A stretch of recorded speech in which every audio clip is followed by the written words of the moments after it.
ಹಣ ಅಕ್ರಮ ವರ್ಗಾವಣೆ ಪ್ರಕರಣಕ್ಕೆ ಸಂಬಂಧಪಟ್ಟಂತೆ ತನಿಖೆ ಹೊಣೆಯನ್ನ ಸಿಬಿಐಗೆ ವಹಿಸಬೇಕು ಅಂತ ಹೈಕೋರ್ಟ್ಗೆ ಅರ್ಜಿಯನ್ನು ಸಲ್ಲಿಕೆ ಮಾಡಲಾಗಿತ್ತು. ಈಗ ಹೈಕೋರ್ಟ್ ಅದನ್ನ ಒಪ್ಪಿಕೊಂಡಿಲ್ಲ.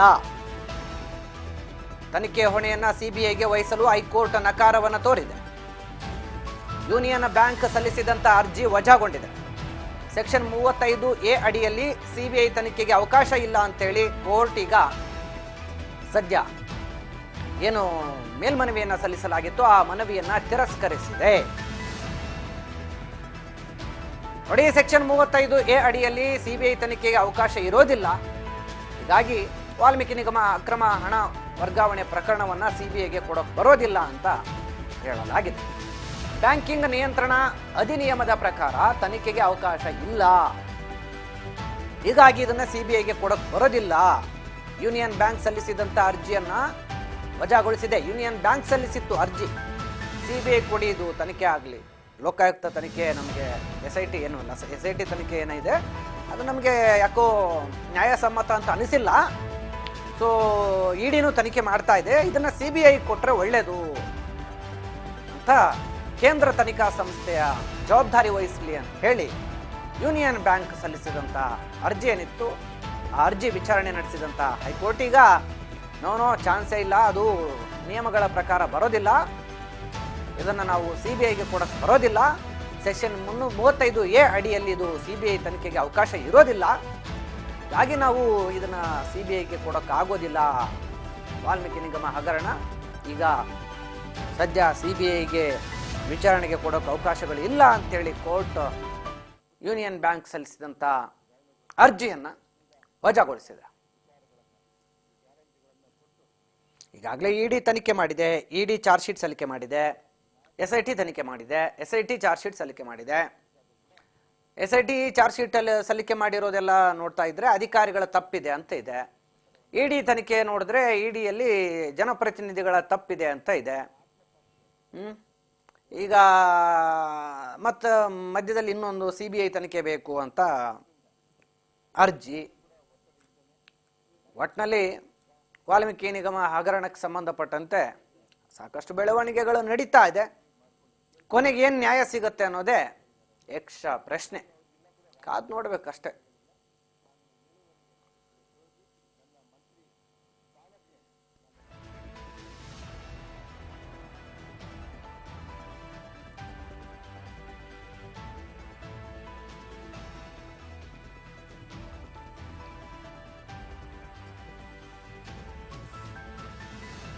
ಇತ್ತ ಜಾಮೀನು ಪಡೆದು ಹೊರಗಿರುವಂತ ನಾಗೇಂದ್ರಗೆ ಸ್ವಲ್ಪ ಮಟ್ಟಿಗೆ ಈಗ ರಿಲ್ಯಾಕ್ಸ್ ಸಿಕ್ಕಿದೆ ಮಾಜಿ ಸಚಿವ ನಾಗೇಂದ್ರ ಅವರಿಗೆ.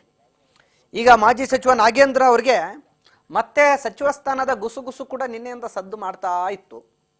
ಈ ನಡುವೆ ಈಗ ಅದೇ ಪ್ರಕರಣಕ್ಕೆ ಸಂಬಂಧಪಟ್ಟಂತೆ ವಾಲ್ಮೀಕಿ ನಿಗಮ ಹಗರಣಕ್ಕೆ ಸಂಬಂಧಪಟ್ಟಂತೆ ಈಗ ಸಿಬಿಐ ಮಧ್ಯಪ್ರವೇಶ ಮಾಡಬೇಕು ಅನ್ನುವಂಥ ಬೇಡಿಕೆಗಳು ಇದೆ. ಇವತ್ತು ವಿಚಾರಣೆ ನಡೆಸಿರುವಂತಹ ಹೈಕೋರ್ಟ್ ಆ ಬೇಡಿಕೆಗೆ ನಕಾರವನ್ನು ತೋರಿರುವಂಥದ್ದು ಕೂಡ ಕಂಡು ಬರ್ತಾ ಇದೆ. ಸೊ ಹೀಗಾಗಿ ಇಡಿ ತನಿಖೆ ಮತ್ತೆ SIT ತನಿಖೆ ಆಧಾರದ ಮೇಲೆ ಈಗ ಚಾರ್ಜ್ ಶೀಟ್ ಸಲ್ಲಿಕೆಗಳು ಆಗಿದೆ. ಅದೇನೇನು ನಿರ್ಧಾರಗಳು ನ್ಯಾಯಾಂಗ ವ್ಯವಸ್ಥೆಯಲ್ಲಿ ಬರುತ್ತೆ ಅನ್ನೋದನ್ನು ಕೂಡ ಕಾದು ನೋಡಬೇಕು. ಈ ಬಗ್ಗೆ ಹೆಚ್ಚಿನ ಡೀಟೇಲ್ಸ್ ನನ್ನ ಸಹೋದ್ಯೋಗಿ ಬಸವರಾಜ್ ಹೂಗಾರ್ ಕೊಡ್ತಾ ಹೋಗ್ತಾರೆ. ಈಗ ಫೋನ್ ಸಂಪರ್ಕದಲ್ಲಿ ಜಾಯ್ನ್ ಆಗಿದ್ದಾರೆ. ಬಸವರಾಜ್ ಹೂಗಾರ್, ಒಂದು ಕಡೆ ಏನು ಈ ವಾಲ್ಮೀಕಿ ನಿಗಮ ಹಗರಣನ SIT ತನಿಖೆ ಮಾಡಿದೆ, ಇನ್ನೊಂದು ಕಡೆ ಇಡಿ ತನಿಖೆ ಮಾಡಿದೆ, ಆದರೂ ಸಿಬಿಐಗೆ ತನಿಖೆ ಮಾಡಬೇಕು ಅಂತ ಹೇಳಿ ಯೂನಿಯನ್ ಬ್ಯಾಂಕ್ ಹೈಕೋರ್ಟ್ ಮೊರೆ ಹೋಗಿತ್ತು. ಬಟ್ ಹೈಕೋರ್ಟ್ ಈಗ ಈ ಒಂದು ಅರ್ಜಿಯನ್ನು ವಜಾಗೊಳಿಸಿದೆ. ಏನಿರ್ಬೋದು ಕಾರಣ ಅಂತ? ವಿಜಯ ಭಾಸ್ಕರ್, ಏನು ವಾಲ್ಮೀಕಿ ನಿಗಮದಲ್ಲಿ ಬಹುಕೋಟಿ ಹಗರಣ ಏನಾಗಿತ್ತು, ಈ ಹಗರಣಕ್ಕೆ ವಿಚಾರಕ್ಕೆ ಸಂಬಂಧಪಟ್ಟಂತೆ ರಾಜ್ಯ ಸರ್ಕಾರ SIT ಯನ್ನ ರಚನೆ ಮಾಡಿ ತನಿಖೆಗೆ ಆದೇಶ ಕೂಡ ಮಾಡಿರ್ತಕ್ಕಂಥದ್ದು. ಈಗಾಗಲೇ ಅದು ತನಿಖೆ ಕಾರ್ಯ ಕೂಡ ಆರಂಭವಾಗಿದೆ. ಸಾಕಷ್ಟು ಒಂದ್ ಕಡೆ ಅವರದೇ ಆಗಿರ್ತಕ್ಕಂಥ ತನಿಖಾ ಕ್ರಮದಲ್ಲಿ ತನಿಖೆ ಕೂಡ ಕೈಗೊಳ್ತಾ ಇದ್ದಾರೆ. ಆದ್ರೆ ಯೂನಿಯನ್ ಬ್ಯಾಂಕ್ ಏನಿದೆ, ಯೂನಿಯನ್ ಬ್ಯಾಂಕ್ ನಲ್ಲೇ ಇದು ಹಣ ಟ್ರಾನ್ಸ್ಫರ್ ಆಗಿರ್ತಕ್ಕಂಥದ್ದು, ಇಲ್ಲಿಂದಲೇ ಹಗರಣ ಆಗಿರ್ತಕ್ಕಂಥದ್ದು. ಹಾಗಾಗಿ ಅಲ್ಲಿಯ ಅಧಿಕಾರಿಗಳನ್ನು ಕೂಡ ಕೆಲವೊಂದು ಅಧಿಕಾರಿಗಳ ಮೇಲೆ ಕ್ರಮ ಕೂಡ ಕೈಗೊಂಡಿದ್ದಾರೆ. ಮತ್ತೆ ಈಗ ಆ ಅಧಿಕಾರಿಗಳಿಂದಲೇ ಆಗಿರ್ತಕ್ಕಂಥದ್ದು ಅನ್ನುವಂಥದ್ದು ಪ್ರಮುಖ ಆರೋಪ ಇರುವಂಥದ್ದು. ಆದ್ರೆ ಯೂನಿಯನ್ ಬ್ಯಾಂಕ್ನವರು ಕೂಡ ತನಿಖೆಗೆ ನಮ್ಮ ಯಾರೇ ತಪ್ಪು ಮಾಡಿದ್ರು ಸಹಿತ ತನಿಖೆ ಆಗ್ಲಿ ಅನ್ನುವಂಥದ್ದನ್ನು ಕೂಡ ಅವರು ಪ್ರಸ್ತಾಪ ಮಾಡಿದ್ರು. ಅದನ್ನ ಈಗ ಏನು ರಾಜ್ಯ ಸರ್ಕಾರ SITಗೆ ತನಿಖೆ ವಹಿಸಿದೆ, ಅದು ಎಲ್ಲೋ ಒಂದ್ ಕಡೆ ಸರಿಯಾದ ತನಿಖೆ ಆಗಲ್ಲ. ಹಾಗಾಗಿ ಇದು CBIಗೆ ಕೊಡಬೇಕು ಅನ್ನುವಂಥದ್ದನ್ನ ಯೂನಿಯನ್ ಬ್ಯಾಂಕ್ ಒಂದು ಕೋರ್ಟ್ಗೆ ಅರ್ಜಿಯನ್ನು ಕೂಡ ಹೈಕೋರ್ಟ್ಗೆ ಅರ್ಜಿಯನ್ನು ಕೂಡ ಸಲ್ಲಿಸಿತ್ತು. ಆದ್ರೆ ಆ ಅರ್ಜಿಯನ್ನ ಪರಿಶೀಲನೆ ನಡೆಸಿರ್ತಕ್ಕಂಥ ನ್ಯಾಯಾಲಯ ಇವತ್ತು ಅದನ್ನ ವಜಾಗೊಳಿಸಿರ್ತಕ್ಕಂಥದ್ದು. ಅಂದ್ರೆ ಇದನ್ನ ರಾಜ್ಯ ಸರ್ಕಾರ SITಗೆ ಏನ್ ತನಿಖೆ ಆದೇಶ ಮಾಡಿದೆ ಅದೇ ಸರಿ ಇದೆ. ಯಾಕಂತಂದ್ರೆ ಬ್ಯಾಂಕಿನ ಒಂದು ಕಾಯ್ದೆಯ ಪ್ರಕಾರ ಇದನ್ನ CBIಗೆ ಕೊಡಕ್ ಬರೋದಿಲ್ಲ ಅನ್ನುವಂಥದ್ದನ್ನು ಕೂಡ ಈಗಾಗಲೇ ಕೋರ್ಟ್ ಕೂಡ ಸ್ಪಷ್ಟಪಡಿಸಿರ್ತಕ್ಕಂಥದ್ದು. ಹಾಗಾಗಿ ಏನು ಈ ಮಾಜಿ ಸಚಿವರಾಗಿರ್ತಕ್ಕಂಥ ಬಿ ನಾಗೇಂದ್ರ ಅವರಿಗೆ ಒಂದು ದೊಡ್ಡ ರಿಲೀಫ್ ಅಂತಾನು ಕೂಡ ಹೇಳ್ಬೋದು. ಯಾಕಂತಂದ್ರೆ ದೊಡ್ಡ ಮಟ್ಟದಲ್ಲಿ ಅವರು ಕೂಡ ವಿಚಾರಣೆ ಎದುರಿಸಿದ್ದಾರೆ. ಈಗ ಬೇಲ್ ಮುಖಾಂತರ, ಜಾಮೀನು ಮುಖಾಂತರ ಈಗಾಗಲೇ ಹೊರಗಡೆ ಕೂಡ ಇರ್ತಕ್ಕಂಥದ್ದು. ಹಾಗಾಗಿ ಇದರಲ್ಲಿ ನಮ್ದು ಯಾವುದೇ ರೀತಿ ಪಾತ್ರ ಇಲ್ಲ ಅನ್ನುವಂಥದ್ದನ್ನು ಕೂಡ ಪ್ರಮುಖವಾಗಿ ಅವರು ಹೇಳ್ತಾ ಇದ್ರು. ಸೊ ಈ ಒಂದು ಸಂದರ್ಭದಲ್ಲಿ ಈಗ ಯೂನಿಯನ್ ಬ್ಯಾಂಕ್ ಏನು CBIಗೆ ಇದನ್ನ ತನಿಖೆ ವಹಿಸಬೇಕು ಅನ್ನುವಂಥದ್ದನ್ನ ಏನ್ ಪ್ರಸ್ತಾಪ ಮಾಡಿತ್ತು, ಆದ್ರೆ ಇದಕ್ಕೆ ಏನು ಹೈಕೋರ್ಟ್ ಒಂದ್ ಕಡೆ ಇದನ್ನ ಅರ್ಜಿಯನ್ನ ವಜಾಗೊಳಿಸಿರ್ತಕ್ಕಂಥದ್ದು. ಹಾಗಾಗಿ ರಾಜ್ಯ ಸರ್ಕಾರದ ಏನು ಒಂದು ತನಿಖೆ ಏನು ಆಯೋಗ ರಚನೆ ಮಾಡಿದ SIT ರಚನೆ ಮಾಡಿತ್ತು, ಅದೇ ಒಂದು SIT ಇದನ್ನ ತನಿಖೆ ನಡೆಸಲಿ ಅನ್ನುವಂಥದ್ದನ್ನ ನ್ಯಾಯಾಲಯ ಇವತ್ತು ತೀರ್ಪು ಕೊಟ್ಟಿರ್ತಕ್ಕಂಥದ್ದು. Vijay Bhaskar. Okay, thank you Basavaraj ತಮ್ಮೆಲ್ಲ ಮಾಹಿತಿಗಾಗಿ. ಒಟ್ನಲ್ಲಿ ಇವತ್ತು ಇದೇ ಅರ್ಜಿ ವಿಚಾರಕ್ಕೆ ಸಂಬಂಧಪಟ್ಟಂತೆ ವಿಚಾರಣೆ ನಡೆಸಿರುವಂತಹ ಹೈಕೋರ್ಟ್ ಈಗ ಸದ್ಯ ಏನು ಯೂನಿಯನ್ ಬ್ಯಾಂಕ್ ಸಲ್ಲಿಸಿದಂಥ CBI ತನಿಖೆ ಅರ್ಜಿಯನ್ನು ವಜಾಗೊಳಿಸಿದೆ.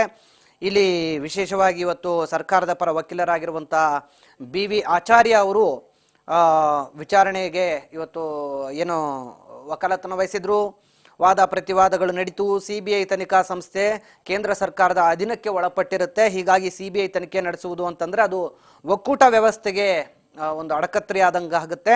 ರಾಜ್ಯ ಸರ್ಕಾರದ ಅಧಿಕಾರವನ್ನು ಕೂಡ ಕೇಂದ್ರ ಸರ್ಕಾರ ಕಸಿಯುವುದು ಅಂತ ಆಗುತ್ತೆ. ಹೀಗಾಗಿ ಅದನ್ನ CBIಗೆ ಕೊಡಬಾರ್ದು. ಅಷ್ಟೇ ಅಲ್ಲ, ಯಾವುದೇ ಪ್ರಕರಣದ ತನಿಖೆ ನಡೆಸುವ ಅಧಿಕಾರ ಕೂಡ CBI ಸಂಸ್ಥೆಗೆ ಇರೋದಿಲ್ಲ.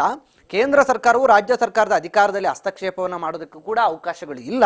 ಸೊ ಹೀಗಾಗಿ ಇಲ್ಲಿ ರಾಜ್ಯ ಸರ್ಕಾರ ಈಗಾಗಲೇ SIT ಅಂತ ಏನು ರಚನೆ ಮಾಡಿ ತನಿಖೆಯನ್ನು ಮಾಡಿಸಿದೆ. ಸೊ ಅದರ ಒಂದು ಪರಮಾಧಿಕಾರವನ್ನು